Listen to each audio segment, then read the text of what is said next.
ಮದ್ದೂರು ಪಟ್ಟಣದಲ್ಲಿ ಕೇಸರಿ ಕಲರವ ಇವತ್ತು ಜೋರಾಗಿತ್ತು. ಮೊನ್ನೆ ಮದ್ದೂರಿನಲ್ಲಿ ಗಣೇಶ ವಿಸರ್ಜನೆ ವೇಳೆ ನಡೆದ ಕಲ್ಲು ತೂರಾಟದ ಘಟನೆ ರಾಜಕೀಯ ಸ್ವರೂಪವನ್ನ ಪಡೆದುಕೊಂಡಿದೆ. ಹಾಗಾಗಿ ಇವತ್ತು ಕಾಂಗ್ರೆಸ್ ಹಿಂದೂ ವಿರೋಧಿ ಅಂತ ಆರೋಪಿಸಿದ ಬಿಜೆಪಿ ಮದ್ದೂರಿನಲ್ಲಿ ತನ್ನ ಶಕ್ತಿಯನ್ನ ಪ್ರದರ್ಶನ ಮಾಡಿತು. ಹಿಂದೂ ಕಾರ್ಯಕರ್ತರು ಬಿಜೆಪಿ ಮುಖಂಡರ ಸಮ್ಮುಖದಲ್ಲಿ ಅದ್ದೂರಿ ಮೆರವಣಿಗೆಯನ್ನ ನಡೆಸಲಾಯಿತು. ಕಾಂಗ್ರೆಸ್ ನಾಯಕರ ವಿರುದ್ಧ ಬಿಜೆಪಿ ಕೆಂಡ ಕಾರ್ತಲೇ ಗಣಪತಿಯ ವಿಸರ್ಜನೆಯನ್ನ ಮಾಡಿದರು. ಹಾಗಿದ್ರೆ ಮದ್ದೂರಿನಲ್ಲಿ ಬಿಜೆಪಿಯ ಶಕ್ತಿ ಪ್ರದರ್ಶನ ಹೇಗಿತ್ತು ಅನ್ನೋದ್ರ ಬಗ್ಗೆ ಕಂಪ್ಲೀಟ್ ಮಾಹಿತಿಯನ್ನ ನೀಡ್ತಾ ಹೋಗ್ತೀನಿ. ನಾನು ನಿಮ್ಮ ಶಿವರಾಜ್ ಬಾಣಂಕಿ. ನೀವು ಸುದ್ದಿಯಾನದ ಸಬ್ಸ್ಕ್ರೈಬರ್ ಆಗೋದನ್ನ ಮರಿಬೇಡಿ. ಮಂಡ್ಯದ ಮದ್ದೂರಿನಲ್ಲಿ ಗಲಭೆಯಾದ ಬಳಿಕ ಇಂದು ಪೊಲೀಸ್ ಕಟ್ಟೆಚ್ಚರದಲ್ಲಿ ಬಿಜೆಪಿ ನಿಯೋಗದ ಮುಖಂಡರ ಸಮ್ಮುಖದಲ್ಲಿ ಬೃಹತ್ ಗಣೇಶ ವಿಸರ್ಜನಾ ಶೋಭಾಯಾತ್ರೆ ನಡೆಸಲಾಯಿತು. ಮದ್ದೂರಿನ ವಿವಿಧ ಕಡೆ ಪ್ರತಿಷ್ಠಾಪನೆ ಮಾಡಿದ್ದ 28 ಗಣೇಶ ಮೂರ್ತಿಗಳನ್ನು ಮೆರವಣಿಗೆ ಮಾಡುವ ಮೂಲಕ ಸಾಮೂಹಿಕ ವಿಸರ್ಜನೆಯನ್ನ ಮಾಡಿದರು.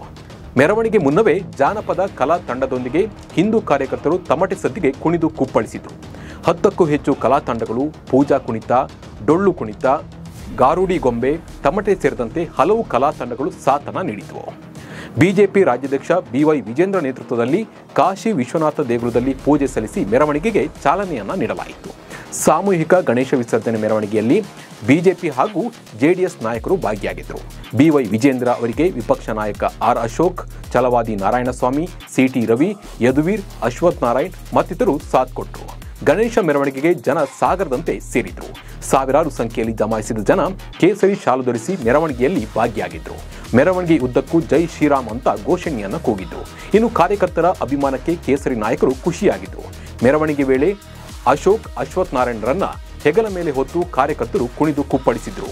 ಮೆರವಣಿಗೆಗೂ ಮುನ್ನ ಬಿಜೆಪಿ ನಾಯಕರು ಗಾಯಗೊಂಡ ಅವರ ಮನೆಗೆ ಭೇಟಿ ನೀಡಿ ಸ್ಥಳೀಯರಿಗೆ ಧೈರ್ಯವನ್ನ ಹೇಳಿದ್ರು. ಹಾಗೆ SP ಜೊತೆ ಈ ಕುರಿತು ಮಾತುಕತೆಯನ್ನು ನಡೆಸಿದ್ರು. ನಂತರ ಲಾಠಿ ಚಾರ್ಜ್ ವೇಳೆ ಗಾಯಗೊಂಡವರ ಮನೆಗೂ ಭೇಟಿ ನೀಡಿ ಅವರನ್ನು ವಿಚಾರಿಸಲಾಯಿತು.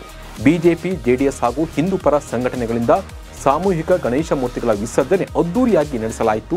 ಭಾರಿ ಸಂಖ್ಯೆಯಲ್ಲಿ ಜನ ಕೂಡ ಸೇರಿದ್ರು. ಮದ್ದೂರು ಪಟ್ಟಣದಾದ್ಯಂತ ಖಾಕಿ ಸರ್ಪಗಾವಲನ್ನ ವ್ಯವಸ್ಥೆ ಮಾಡಲಾಗಿತ್ತು. ಮಂಡ್ಯ, ಮೈಸೂರು, ಬೆಂಗಳೂರು, ರಾಮನಗರ, ಚಾಮರಾಜನಗರ, ಹಾಸನ ಸೇರಿ ಹಲವು ಜಿಲ್ಲೆಗಳ ಪೊಲೀಸರ ನಿಯೋಜನೆಯನ್ನ ಮಾಡಲಾಗಿತ್ತು. KSRP, DAR ತುಕುಡಿ, ರ್ಯಾಪಿಡ್ ಆಕ್ಷನ್ ಫೋರ್ಸ್ ಸೇರಿ 2,000ಕ್ಕೂ ಹೆಚ್ಚು ಪೊಲೀಸ್ ಸಿಬ್ಬಂದಿಯನ್ನು ನಿಯೋಜನೆ ಮಾಡಲಾಗಿತ್ತು. ಬೃಹತ್ ಶೋಭಾಯಾತ್ರೆಯಲ್ಲಿ ರಾಜ್ಯ ಬಿಜೆಪಿ ಮತ್ತು JDSನ ಪ್ರಮುಖ ನಾಯಕರು ಕಾಂಗ್ರೆಸ್ ಸರ್ಕಾರದ ವಿರುದ್ಧ ತೀವ್ರ ವಾಗ್ದಾಳಿಯನ್ನು ನಡೆಸಿದರು.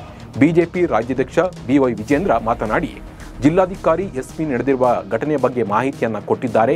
ದುಷ್ಕರ್ಮಿಗಳ ಅಟ್ಟಹಾಸ ಎಷ್ಟರ ಮಟ್ಟಿಗೆ ಇದೆ ಅನ್ನೋದನ್ನ ಗೊತ್ತಾಗುತ್ತೆ.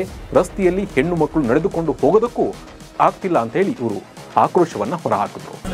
ಮುಖ್ಯಮಂತ್ರಿಗಳ ಹೇಳಿಕೆ, ಮಂತ್ರಿಗಳ ಹೇಳಿಕೆ, ಆಡಳಿತ ಪಕ್ಷದ ಶಾಸಕರ ಹೇಳಿಕೆಯನ್ನು ಗಮನಿಸ್ತಾ ಇದ್ರೆ ಇವರೇನು ಹಿಂದೂಗಳ ಮತವನ್ನ ಪಡೆದುಕೊಂಡೇ ಇಲ್ಲ, ಹಾಗೆ ಅಧಿಕಾರಕ್ಕೆ ಬಂದಂತ ಕಾಣ್ತಾ ಇದೆ. ಇನ್ನು ಮುಖ್ಯಮಂತ್ರಿಗಳಿಗಂತೂ ಕೇಸರಿ ಕಂಡ್ರೆ ಆಗೋದಿಲ್ಲ. ಅವರಿಗೆ ಕೇಸರಿ ನೋಡಿದ್ರೆ ಕಿತ್ತು ಬಿಸಾಕ್ತಾರೆ. ಇವರ ನಡವಳಿಕೆನೂ ಕೂಡ ಎಲ್ಲೋ ಒಂದು ಕಡೆ ಇವತ್ತು ಕುಮ್ಮಕ್ಕನ್ನು ನೀಡ್ತಾ ಇದೆ. ಯಾರು ದೇಶದ್ರೋಹಿಗಳಿದ್ದಾರೆ, ಜಿಹಾದಿ ಮಾನಸಿಕ ಸ್ಥಿತಿ ಏನಿದೆ ಕೆಲವರಲ್ಲಿ, ಅವ್ರಿಗೂ ಕೂಡ ಇವತ್ತು ಧೈರ್ಯ ಬಂದಿದೆ. ಇದೇ ಕಾರಣಕ್ಕೋಸ್ಕರ ಹಾಗಾಗಿ ಎಲ್ಲೋ ಒಂದು ಕಡೆ ರಾಜ್ಯ ಸರ್ಕಾರವೇ ಇವತ್ತು ಇದಕ್ಕೆ ಹೊಣೆಯನ್ನು ಹೊರಬೇಕಾಗ್ತದೆ. ಧರ್ಮಸ್ಥಳದ ವಿಚಾರದಲ್ಲಿ ಯಾವ ರೀತಿ ಎಷ್ಟು ಕೆಟ್ಟದಾಗಿ ರಾಜ್ಯ ಸರ್ಕಾರ ನಡೆದುಕೊಳ್ತಾ ಇದೆ. ಚಾಮುಂಡಿ ಬೆಟ್ಟದ ವಿಚಾರದಲ್ಲಿ ನೆನ್ನೆನೂ ಕೂಡ ಚಾಮುಂಡಿ ಬೆಟ್ಟಕ್ಕೆ ಹೊರಟಂತ ಪಾಪ ಮಹಿಳೆಯರನ್ನು ಕೂಡ ತಡೆಯುವಂತ ಒಂದು ದುಸ್ಸಾಹಸಕ್ಕೆ ಇವತ್ತು ಕಾಂಗ್ರೆಸ್ ಸರ್ಕಾರ ಕೈ ಹಾಕಿದೆ.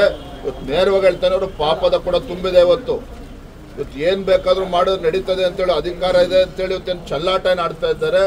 ಹಿಂದೂಗಳ ಮೇಲೆ ದಬ್ಬಾಳಿಕೆ ಮಾಡುವಂತ ಕೆಲಸ ರಾಜ್ಯ ಸರ್ಕಾರನೇ ಕುಮ್ಮಕ್ಕು ನೀಡ್ತಾ ಇದೆ. ಇವತ್ತಲ್ಲ ನಾಳೆ ಅವರು ಬೀದಿಗೆ ಓಡಾಡ್ತಕ್ಕಂಥದ್ದು ಕೂಡ ಕಷ್ಟ ಆಗ್ತದೆ. ಹಿಂದೂ ಕಾರ್ಯಕರ್ತರು ಇವತ್ತು ಹಿಂದೂಗಳು ಇವತ್ತು ಎಲ್ಲರೂ ಕೂಡ ಇವತ್ತು ಪ್ರಜ್ಞಾವಂತರಾಗಿದ್ದಾರೆ. ಇನ್ನು ರಾಜ್ಯ ಸರ್ಕಾರದ ವಿರುದ್ಧ ತೀವ್ರ ವಾಗ್ದಾಳಿ ನಡೆಸಿದ ಬಿಜೆಪಿ ವಿಧಾನ ಪರಿಷತ್ ಸದಸ್ಯ CT ರವಿ, ಮಸೀದಿ ಮುಂದೆ ಬರಬಾರದು ಎಂದಿದ್ದಾರೆ. ನಮಗೆ ತೊಡೆತಟ್ಟುವ ಕೆಲಸವನ್ನ ಮಾಡಬೇಡಿ. ಎಲ್ಲವನ್ನ ಎದುರಿಸುವ ಶಕ್ತಿ ಹಿಂದೂ ಸಮಾಜಕ್ಕೆ ಇದೆ. ಸಿದ್ದರಾಮಯ್ಯನವರು ಕೇವಲ ಮುಸ್ಲಿಮರ ಮತಗಳಿಂದ ಮಾತ್ರ ಮುಖ್ಯಮಂತ್ರಿ ಆಗಿದ್ದಾರಾ?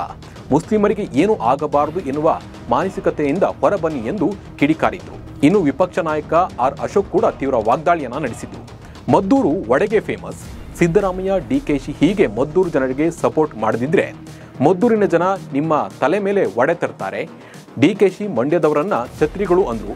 ಈಗ ತಮ್ಮ ಛತ್ರಿಗಳ ಕೆಲಸ ತೋರಿಸಿದ್ರು ಎಂದು ವಿಧಾನಸಭೆಯ ವಿಪಕ್ಷ ನಾಯಕ R ಅಶೋಕ್ ಹೇಳಿದ್ರು. ಇದು ಹಿಂದೂಗಳ ದೇಶ, ಹಿಂದೂಗಳ ಭೂಮಿ. ನೀವು ಪಾಕಿಸ್ತಾನಕ್ಕೆ ಜೈ ಅಂದ್ರೆ ನೀವು ಹೆಡೆಮುರಿ ಕಟ್ಟಿ ಪಾಕಿಸ್ತಾನಕ್ಕೆ ಕಳಿಸ್ತೀವಿ. ಸಿದ್ದರಾಮಯ್ಯ ಮುಲ್ಲಗಳ ಟೋಪಿ ಹಾಕ್ತಾರೆ, ಹಿಂದೂಗಳಿಗೆ ಟೋಪಿ ಹಾಕ್ತಾರೆ. ಧರ್ಮಸ್ಥಳದ ವಿರುದ್ಧ ಅಪಪ್ರಚಾರ ಮಾಡಿದ್ರು, ಬುರುಡೆ ಅಂತ ಬುರುಡೆ ಬಿಟ್ರು. ಆಮೇಲೆ ಅಯ್ಯಪ್ಪ ಸ್ವಾಮಿಗೆ ಅಪಮಾನ, ಈಗ ಚಾಮುಂಡಿ ಬೆಟ್ಟಕ್ಕೂ ಅಗೌರವ ತರುವ ಕೆಲಸವನ್ನ ಮಾಡ್ತಾ ಇದ್ದಾರೆ. ನಿಮಗೆ ಸರಿಯಾದ ಪಾಠ ಕಲಿಸ್ತೀವಿ ಎಂದು ಆರ್ ಅಶೋಕ್ ಸಿದ್ದರಾಮಯ್ಯ ವಿರುದ್ಧ ಗುಡುಗಿದ್ರು. ಒಟ್ನಲ್ಲಿ ಕಾಂಗ್ರೆಸ್ ವಿರುದ್ಧ ಮದ್ದೂರಿನಲ್ಲಿ ಬಿಜೆಪಿ ನಾಯಕರು ದೊಡ್ಡ ಮಟ್ಟದಲ್ಲಿ ಶಕ್ತಿಯನ್ನ ಪ್ರದರ್ಶನ ಮಾಡಿದ್ದು, ಇದಕ್ಕೆ ಜೆಡಿಎಸ್ ನಾಯಕರು ಕೂಡ ಸಾಥ್ ನೀಡಿದ್ರು. ಧರ್ಮದ ಹೆಸರಿನಲ್ಲಿ ರಾಜಕೀಯ ಕೂಡ ಜೋರಾಗಿ ನಡೀತಾ ಇದೆ ಅನ್ನೋ ಮಾತು ಕೂಡ ಕೇಳಿ ಬರ್ತಾ ಇದೆ. ಈ ಬಗ್ಗೆ ನಿಮ್ಮ ಅನಿಸಿಕೆ ಮತ್ತು ಅಭಿಪ್ರಾಯವನ್ನು ಕಮೆಂಟ್ ಮೂಲಕ ತಿಳಿಸಿ. ನಮಸ್ಕಾರ.